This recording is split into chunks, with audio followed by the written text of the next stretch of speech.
Hi, in this video, I want to talk to you about creating clear boundaries, healthy psychological boundaries that'll improve your health, happiness, and success.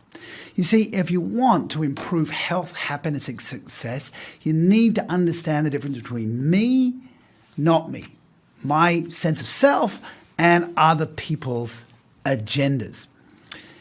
My name is Andrew Bryant, and on this channel I discuss self-leadership, leadership, and various aspects of developing your career and your influence. Now, I'm the author of the book Self-Leadership that I wrote together with Dr. Anna Kazan in 2012, and this topic of boundaries is in that book. And in that book, Anna and I define self-leadership as the practice of intentionally influencing your thinking, feeling, and actions towards your objectives. So if you want to learn more about self-leadership and personal mastery, about leadership and developing your career, or professional speaking or coaching, then please subscribe, click the bell so you get the announcements on the latest video. So back to boundaries. A boundary is a limit or a space between, well, where you begin and end and where the other person begins and ends. Let me do this diagrammatically. If this is me, right, over there is you. If this is in that circle is you, then everything outside of that is not you. And this concept of this me, not me boundary is part of development. Around 2.5, 3 years old, children get this sense of me, mine, my toys. And we have that sense of space as we grow up. We don't like other people touching our stuff, or if we mark a seat in the theater, that's my seat, or that's my table at the restaurant. So we're very clear about spatial boundaries, but what about psychological boundaries?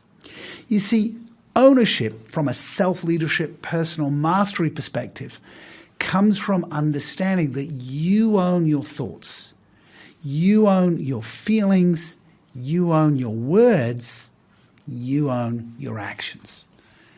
Taking personal responsibility for, I own my thoughts. And we all have thoughts, but our thoughts aren't us. We can have a thought, not like that thought, discard that thought. We can have a thought, an idea, an identity like that, and take ownership of that. Clearly, we own our feelings. If our feelings own us, then we have a problem. It's okay to have anger, but if anger has us, we're out of control. It's okay to have love and passion and excitement. And of course, our words. Our word is our bond, as we would say. When we speak up, those are our words. That's part of our identity. And of course, we are responsible for our actions. Outside of that is not me. And what do I mean by that? What is outside of that? What is outside of me? Well, it's clearly other people's opinions, particularly other people's opinions of me. Other people's opinions of you are none of your business. Other people's words, what people say about you. We know, as I grew up, I'm sure you heard, sticks and stones may break my bones, but words will never hurt me. Other people will label us, but that doesn't mean that's who we are. And other people will take actions, and we're not responsible for other people's actions. I am not my brother's keeper. But, of course, this is overly simplistic. We, from birth, are connected. In fact, from the moment of our birth, we are put in a frame.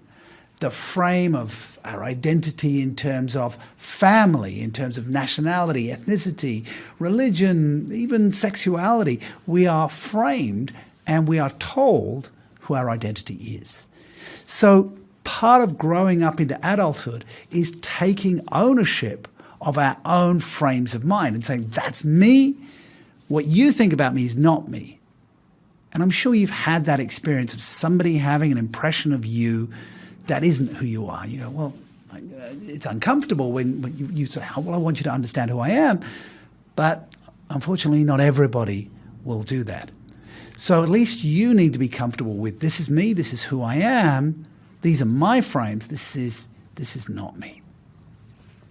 Now, if we don't establish those boundaries of me, not me, taking responsibility for ourselves, we will either become overly or under responsible.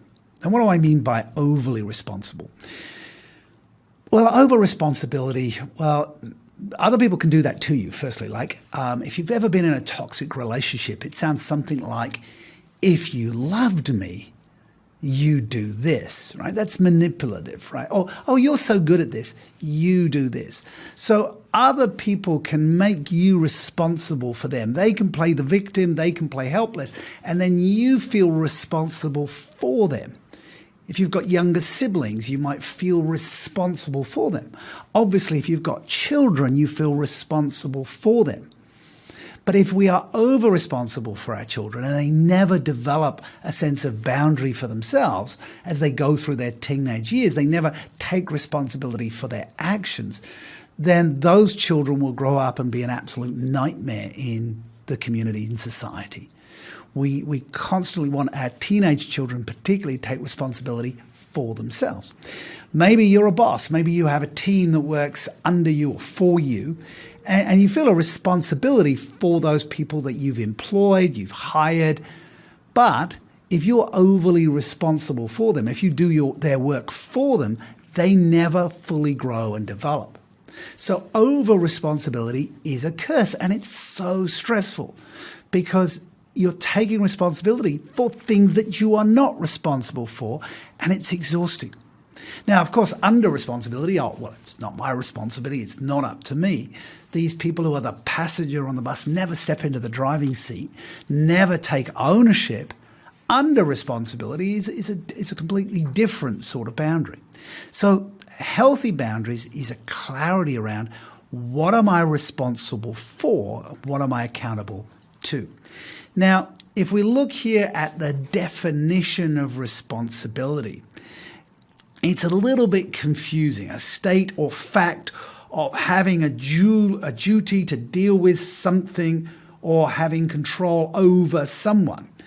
Now, I don't like this dictionary definition because I don't think we should ever have responsibility over someone.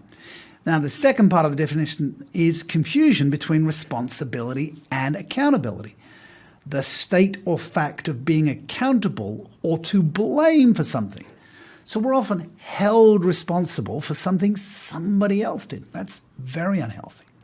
So let's turn to the dictionary definition of accountability. And again, this is a bit confusing because accountability is the fact or condition of being accountable, responsibility. So these two words, responsibility and accountability, get confused. Now, I find it much more useful to say I'm responsible for me, but I'm accountable to my agreements or to my staff or to my relationships. And so having this sense of responsibility for and to is helpful. And I'll tell you more about that in a moment. But first, if you work in an organization, if you work on projects or in teams, you might have come across something known as the Racy Matrix. And the first two letters of this acronym are responsibility and accountability. And it clearly defines that the person who is responsible in a project is the person or stakeholder who does the work, who completes the task or objectives, who makes the decision. Now, several people can be jointly responsible, but I'm good with that. You need to take responsibility for your actions, for your decisions. And in the Racy Matrix for projects, accountable is the personal stakeholder who is the owner of the work. He or she must sign off or approve when the task, objective, or decision is complete. This person must make sure that responsibilities are signed for all related activities. Success requires that there is only one person accountable. In short, the buck stops here. Now, so this is really clear. Accountability is over more than individuals. But for you to be an effective person who's holding people accountable, each individual then must be responsible for completing their tasks, making their decisions. And when you have this kind of matrix, Then you have obviously people that are consulted and people are informed, the other two letters in this matrix. Then you get high productivity. So if you're a leader, you want people who are taking responsibility, taking self-leadership, and you need to be able to be accountable, set roles and responsibilities for people. So let's get back to 4 and 2, the 4-2 boundary. Now, in English, 4 and 2 can both be prepositions. 4 is always followed by a noun. I am responsible for my thoughts. I am responsible for my actions. 2 can also be followed by a noun, but is typically or more usually followed by a verb. I am accountable to complete the project. I'm accountable to the agreement. So, I'm a married man. Am I responsible for my wife? Now, in a lot of cultures, the answer to that is yes, but in a psychologically healthy relationship, I'm actually not responsible for my wife. She's intelligent, she's confident, she's a beautiful woman. I'm a very lucky man, but she's very responsible for herself. But because we're in a relationship, I'm accountable to her, to that marriage, right? We're accountable to each other for the success of that marriage. So when two people are individually responsible for themselves, they can come together and make what the Germans would call a Gestalt, where the whole is greater than the sum of individual parts. Whereas a dysfunctional relationship, a codependent relationship, is each person is trying to make a whole out of two halves. I will be happy when you do what I want you to do.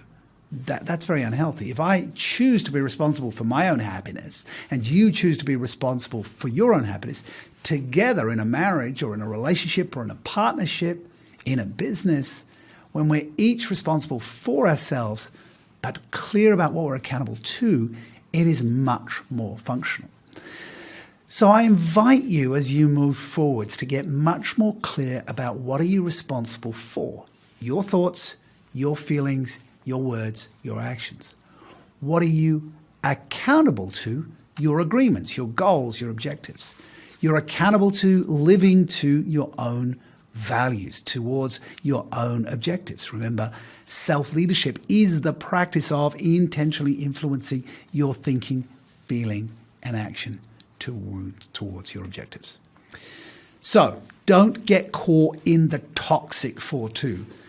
I am responsible for how you feel.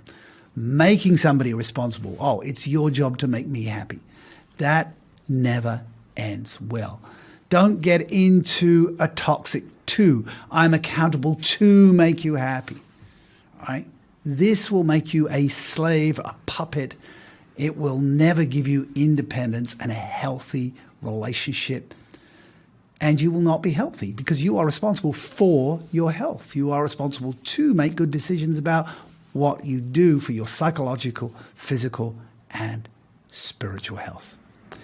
So, to be your authentic self, you need to take a stand and deal with no. Why do I say deal with no? Because a lot of people have no healthy relationship with no. We started this video saying, me, not me. Me welcomes into our personal space that which is ours. No is the boundary word. No is what says, you shall not pass, like Gandalf standing on the bridge in Lord of the Rings. You shall not pass. No. No says, don't you try that manipulation stuff on me. I'm not responsible for your happiness. In our relationship, I'm accountable to our agreements, but your happiness is your happiness. Don't allow your subordinate to say, oh, well, boss, it's your decision. No, you're responsible to make your own decisions. You understand the rules, the regulations. You know how this works. And so you need to start saying no in your life to areas of infringement. As you clean out your boundaries, you get a nice me space, a safe space for you to live authentically, comfortably in your skin. You'll be much happier, much healthier, and on the road to success. Remember, the self-leadership mantra, which is you can't lead others unless you first lead yourself. You can't lead yourself unless you have great boundaries, and you can't help others unless you help them to get good boundaries around what they're responsible for and to. So create your frames in life. Yes, you were born, you were given a name, a nationality, an ethnicity, a gender, possibly a religion and a football team to follow. But this is your life. This is your narratives. These are your frames. Choose your boundaries for health, happiness, and success. Now, I speak around the world on this topic. I write books on this topic.